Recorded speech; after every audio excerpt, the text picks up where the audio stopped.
Recording now. All right. We are doing the bonus extras for the American Guinea Pig Bloodshot extras here on the disc. We thank you for viewing the film Through Unearth. Brilliant work. And Lillian McKenney, how are you doing? The AKA the female patient. They don't give you much of a name with this project, do they? No, I think they gave me a name, but I honestly I can't remember it because we didn't really talk about her identity very much. But I'm doing pretty good. Good. Well, thank you for taking the time with it, getting a little insight into your character with American Guinea Pig Bloodshot. Let's first touch on the aspect of initially meeting with Marcus and Marcus Cook, Stephen Biro, and everyone surrounding the production, including Dan Ellis. What was your thoughts with that first meeting and the material that was given to you as part of your character? Well, I was originally just given a treatment, and I'd already met Marcus before working on another film previously. That I think that same year or a little bit earlier in Tampa.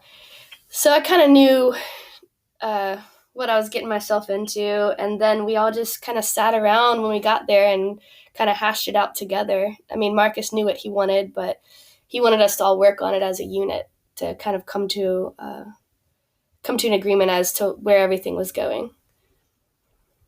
That kind of collaboration is fascinating because you always want a great relationship, great partnership with the cast, the crew, the director, and the writer in this case, Steven.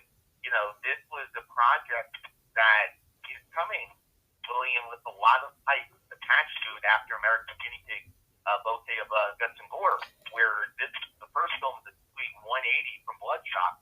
Did you see the first film, the one that Stephen Biro put out? And what was your thoughts on it going into Bloodshot? Yeah, I did see the first one. I definitely cringed a lot, and my friend Shannon made fun of me for that.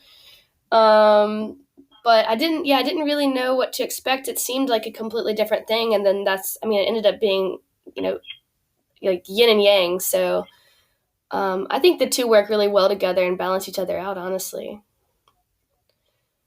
Looking at Bloodshot, and it's interesting you talk about yin and yang and balancing out because as you watch Bloodshot and you move towards this very intense, very passionate, very disturbing climax of the film of you and Dan Ellis, it there's a lot of prosthetics put through there. There's a lot of emoting, a lot of acting, with not a lot of verbal. In fact, almost no verbal at all from you two, except for a handful of noises that you hear throughout the film, and then some moans and some other parts as you move towards the end.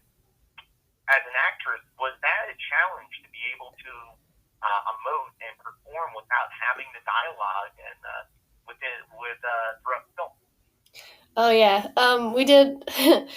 We did a lot of practicing. I actually watched a lot of videos, but mostly we just kind of practiced trying to say things to each other offset without, vocalizing. Um, you just practice making weird noises. Kind of is fun. It was really difficult. Yeah, I mean, you have to do a lot with your eyes, and with the rest of your. I mean, I guess it's mostly your eyes at that point, but you can cringe and you can furrow your brow and whatever else, but I think it's mostly in the eyes. So, I was going to say, I agree. And there's a scene, Lillian, about 41, 42 minutes in, where Dan Ellis' character, the male patient, he really has kind of that look where it transforms from victim back into monster.